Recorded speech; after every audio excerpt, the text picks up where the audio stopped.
Good morning. Today we're going to take up a very important topic, how to face group discussion. But before that, before I proceed with the presentation, I have a question for all of you. How many of you actually need to face group discussion in your professional life? Raise hands. आप में से जिसको not many. What is a group discussion all about? First of all, what is a GD all about? Why do we have a GD actually? Make your point. Basically, to come into some make your point. Make your point. Don't let other make their point. Don't let others make their point. Negative. Reach to some consensus. Just like a brainstorming. To convince someone. Where, okay, let me just ask the other question. Where actually do we face group discussion? In which situations? When we want to reach to one conclusion. Where? Which places actually? In your office? In your office? Politics? Corporate, college. Final result. College? Would that be at the time of the entrances for B school or at the time of job entrances at all? Right. Now, to brief you, first of all, let me just make it very clear.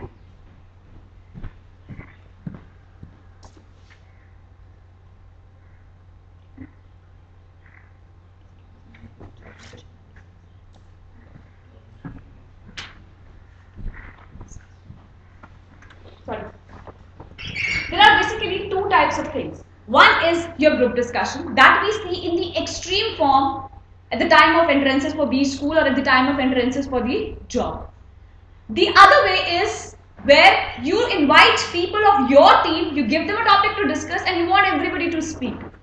There the things are very different and that's not actually what you call as a GD, that is your brainstorming. So there's a big difference between two.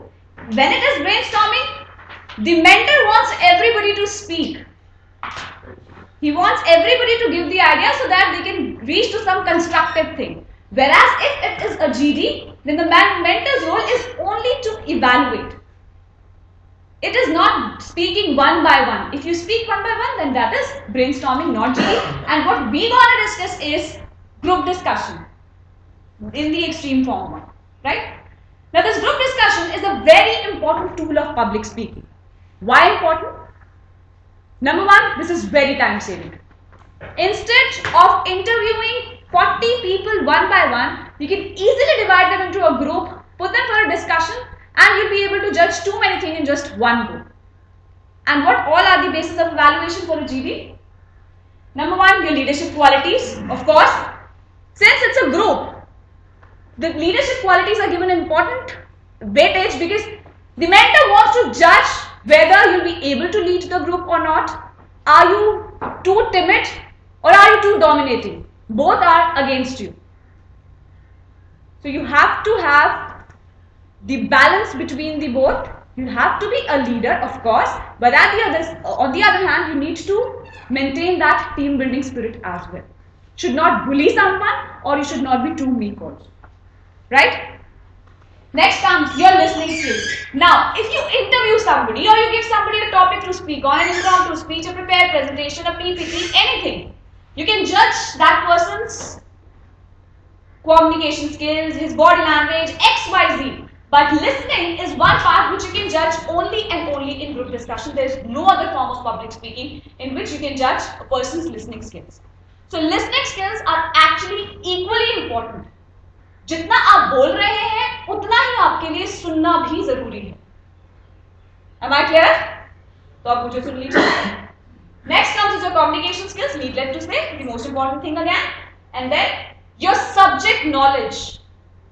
What is your knowledge about the things going around you? I don't mean affairs of other people, but then the current affairs, the affairs of the country, right? So you have to have these things also. So how do you develop that? That comes only with the reading. You need to update yourself with daily things. Clear? And then, of course, your personality, the way you dress up, the way you walk, the way you talk, the way you sit, everything counts. Your GD doesn't start when you are given a topic to speak. The moment you enter the room until the time you're away from your mentor, everything counts. So you have to be very careful about your personality. Now let me just brief you about the things you actually say, your content. Just beating about the bush, speaking whatever is coming to your mind will never get you good marks, will never fetch you good marks. You have to be logical, It has to be relevant, to the point, about the topic. Don't start speaking anything about it if you don't know that. If you don't know, listen to others. Maybe if the discussion is for 20 minutes, give 3 good minutes to listen to others and then get into the talk. So it has to be relevant. Let you speak less, but whatever you speak has to be logical, relevant and to the point. And next comes the examples. Examples are actually the jewelry of your talk. The more the examples, the better your talk is. But the only thing you need to be very careful about is that you need not to give any personal example. No personal examples at all. It has to be an established fact. It has to be a famous example. If you keep on saying that due to construction of bridges for Commonwealth Games, I had a jam in my locality for good half an hour. Who knows? Might be. The chances are quite high that you must have put that story there and then. So there is no proof to it. But when I say India got independent in 1947, we have a proof to it, right? That's an established fact. So in case you're giving example, it has to be a famous example. In case you don't have any, you need to be a little diplomatic one. You need to cook, but it should not look like a cooked story. If you say that there was a jam in my locality, don't say your locality. You may mold your words and you may say that yesterday's newspaper was showing that there was a long jam for half an hour or for 60 minutes in Janakpuri area because of the construction of Commonwealth Games. So this way, you make it a news, you make it a point. You make it an example that has the weightage with it. Of course, nobody is going to check next day's newspaper, and in case he does, your GD is long over, so there's no point. Nahi hua to nahi hua. Right? So that thing you need to be careful about. And then the most important thing is this part, that is statistics. You may jot down if in case you want to. This is the most important part. If you're giving statistics, you have to be 100, if not 100, at least 99% sure. Don't give wrong facts. If you say 70% people in India are living below poverty line, that is out of digestion. One cannot digest this thing. If it's a variation of 4-5%, then we can. If you say 26 or if you say 32, we can digest on that part, that's fine. But if you give irrelevant facts, wrong facts, it is going to be against you very much. So you need to be very careful while using statistics and the facts about it. In case you don't remember, you can give approximated figures. In case you don't remember the year, whether India got independent in 1947, 1948, you're not sure, you may say 1940s. You may say late 1940s. You may speak about 20th century, 19th century, Mughal era. The more you speak in context of time, it is number one, good 2 years, because it's been just words, words, words and words. And suddenly somebody says 1947. Now this has something different to the years. So mentally, it impacts. Number two, this shows your knowledge about the subject. So that creates the faith of the mentor that this person has knowledge, he studied about the topic. Are you clear? Let's proceed. Next come is your leadership quality on the list.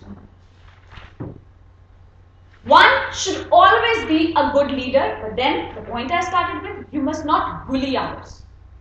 You must give chance to others also, you must give your ears to others also. I don't mean you need to cut them and present them, but then you need to give your attention to them properly. The thing is, should you initiate or should you not initiate? Should you be the first speaker or should you not be the first speaker? How many of you say we should be the first speaker? Depends. Sometimes it depends. It actually depends if you have good knowledge about the topic. If you are 100% sure about the topic, go ahead. But if you don't have, just to take the attention of the other people, don't start speaking.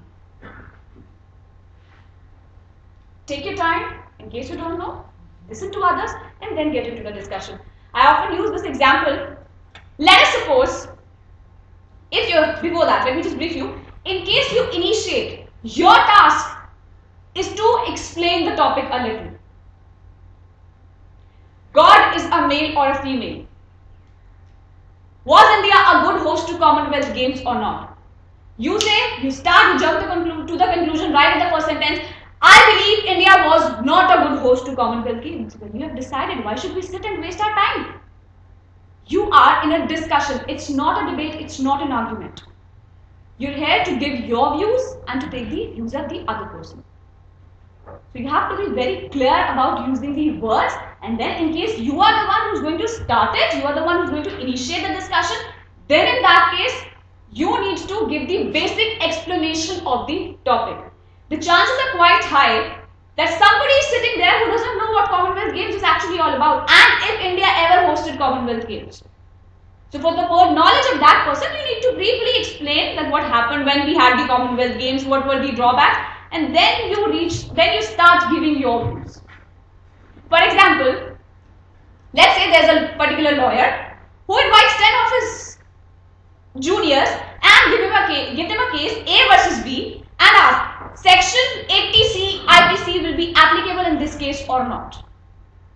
Are you clear with the example? 10 juniors, case is A versus B, section 80C IPC is applicable in this particular case or not. Now since I'm sure you all will agree that they are lawyers, they must be quite intelligent enough to understand the case. But then on the other hand, everybody is a human. So the chances are maybe not very high, but then there are fair chances that one of them or two of them might have forgotten what actually 80C says. So your task, if in case you are the one to start, you need to explain that what that section states and then give your views. Right? So if you are the one to start, you must explain the topic well and then come to the point of view which you want to put forward. Right? Next is speaking with groups. अपनी दुकान नहीं खोलनी. 2 people are speaking there, 2 वहाँ पर, 3 वहाँ पर, कोई table bang कर रहा है. That should not be the case. Again, you are in a discussion, you're not in a debate or argument. So you have to speak with group. And what should be the pitch of your voice? Try speaking with the last person sitting there. If I'm speaking from this side, my concentration would be on Malti or Surendra, that they can listen to me. If they can listen to me, other can listen to me automatically. So try speaking with the last person sitting on the corner, extreme end, because if he can listen to you, everybody else can listen to you. So you have to be that loud. Don't yell too much, and on the other hand, don't be too mean. You need to modulate your voice accordingly. Are you clear? So speak with the group. Don't get into personal arguments. Right? Next is your interpersonal skills. As I already mentioned, with the leadership skills, you need to maintain a rapport with the group. Don't make fun of others. If somebody has given a wrong example or wrong statistics, you need to correct that person, but then on the other hand, don't try to make fun of him. Don't try to make mockery of him. That's again wrong. Many times you must have seen that discussion starts from Kanyakumari and it reaches China actually. People start speaking whatever comes to their mind and it actually becomes a Chinese whisper. Your task as a leader is bring back topic to the track. In case you find people are deviating from the topic, bring them back to the topic. Right? Right. Next is your communication skills. I mean, this is something which is needless to say is the most important thing. Though every topic, every given parameter has good weightage with it, but then this is the one which is actually more important and comprises of too many things. It's fluency. If you fumble, I'm not going to concentrate much on this aspect because we already gave a lot of attention to this in the rest of the time. So you need to be very fluent. You need to be very clear with your voice. You can't fumble and you should not fumble. You should have proper voice modulation, as I said. You need not to yell, you need not to be too meek. Your body language should be absolutely formal. Don't be too relaxed, don't slouch. Sit straight, your spine should always be straight. That shows your formal attitude which you need to carry with you. Right? And if you have a pretty girl, don't sit like that and keep on looking at her like this. You will jot down, that will make me look good. Right? So don't do that. No casual words. What are the casual words? I'm going to do this. I don't know. CP. These all are the casual words which you need to strictly avoid. Clear? You have to use formal words, formal phrases, and what are they? May I intervene? Adding to what he has said. to put his point further, I'd also like to add, I would also like to mention, so these are the formal phrases which you need to use. This will actually get you brownie points. You need not to use all those casual SMS languages which you use in your text. So this is strictly to be avoided and this is very formal. Right? And then to proceed, personality is comprised of basically two things. Your dressing sense. You cannot wear your sportswear